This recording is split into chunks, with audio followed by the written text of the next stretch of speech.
नमस्कार, राम राम किसान भाइयों।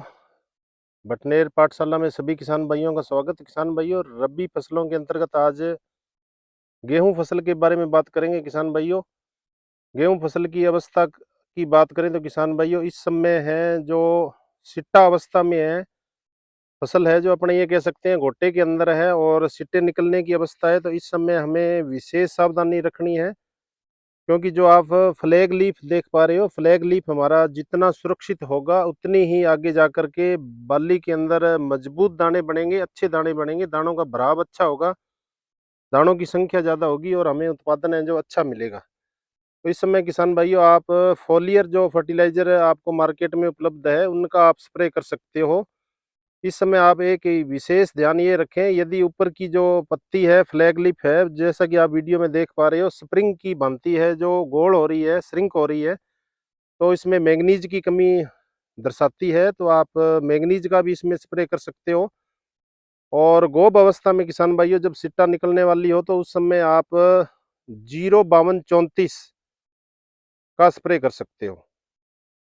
गोब अवस्था हो तो इस समय किसान भाइयों, पौधे के अंदर है जो पोटास की भी विशेष आवश्यकता होती है, तो 05234 का आप स्प्रे कर सकते हो। 05234 के साथ किसान भाइयों, आप चिलेटेड जिंक है जो मिला करके स्प्रे कर सकते हो। तो जिंक भी है जो पौधे के अंदर कमी होने के बाद में है जो फसल का उत्पादन है जो प्रभावित होता है। इसी के साथ साथ में सल्फेट पोषक तत्वों की बात करें तो उनमें भी लगभग 10 से 15% है जो सल्फर पाई जाती है। सल्फेट पोषक तत्वों का ये ध्यान रखेंगे, आप फास्फोरस वाले जो घुलनशील पोषक तत्व है उनके साथ इनका कॉम्बिनेशन है जो न बनाए।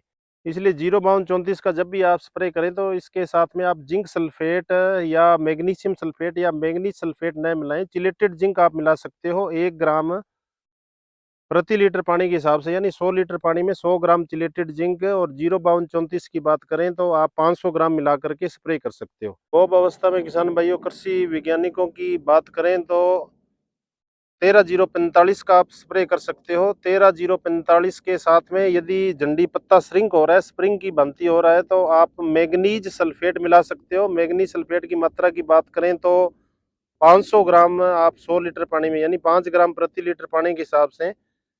और 13-045 की बात करें तो 5 से 6 ग्राम प्रति लीटर पानी के हिसाब से मिला करके यदि आप स्प्रे करते हो तो आपकी फसल में पोषक तत्वों की आपूर्ति सही होगी और उत्पादन भी ये अच्छा होगा। इसी तरीके से बढ़ते तापमान के प्रभाव से बचने के लिए आप 0050 का भी स्प्रे कर सकते हो, वो अलग से दूसरा स्प्रे कर सकते हो।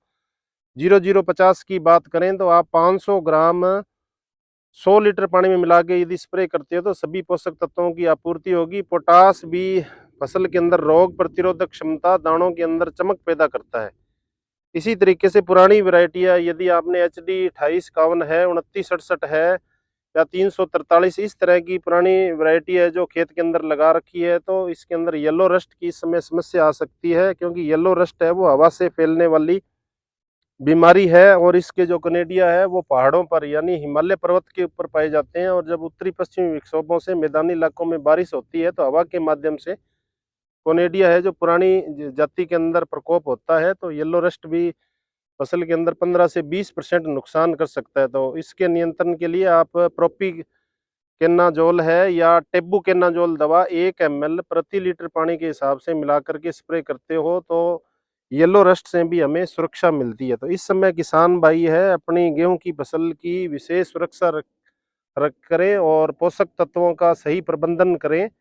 येलो रस्ट का भी नियंत्रण के उपाय करें। यदि आपने पुरानी वैरायटियां लगा रखी है, नई वैरायटी यदि आपने खेत के अंदर DBW की लगा रखी है, तो वो तीनों रस्ट है, चाहे येलो रस्ट है, ब्लैक रस्ट है, ब्राउन रस्ट है, तीनों रोगों के प्रति प्रतिरोधी है। तो खेत के अंदर विशेष सावधानी रखें। और ये जो मौसम चल रहा है, बादलवाई का मौसम है, तो इस समय एफिड का प्रकोप भी हो सकता है। एफिड के बारे में नेक्स्ट वीडियो में बात करेंगे। एफिड भी फसल के अंदर नुकसान करता है। यदि लेग्यूमिनेसी क्रॉप मेथी वगैरह अपने खेत में लगी हो तो सबसे पहले अटैक एफिड का वहां होता है, उसके बाद जौ की फसल के ऊपर अटैक होता है। पूरे भारत देश की बात करें तो एफिड की भारत के अंदर लगभग 27 प्रजातियां पाई जाती है। और भद्रवाही के अंदर इसके अंदर पार्थेनोकार्पी अवस्था होने के कारण ये तेजी से वृद्धि करता है और फसल के अंदर अपनी संख्या को बढ़ा लेता है। तो नेक्स्ट वीडियो में एफिड नियंत्रण के बारे में बात करेंगे। वीडियो आपको कैसा लगा किसान भाई, ज़्यादा से ज़्यादा लाइक करें, शेयर करें दूसरे किसानों तक, और सिंचाई का विशेष ध्यान रखें। यदि फसल के अंदर 50% से भूमि नमी कम है और हवा नहीं चल रही है तो गेहूं की फसल के अंदर सिंचाई अवश्य करें। नमस्कार जी, धन्यवाद।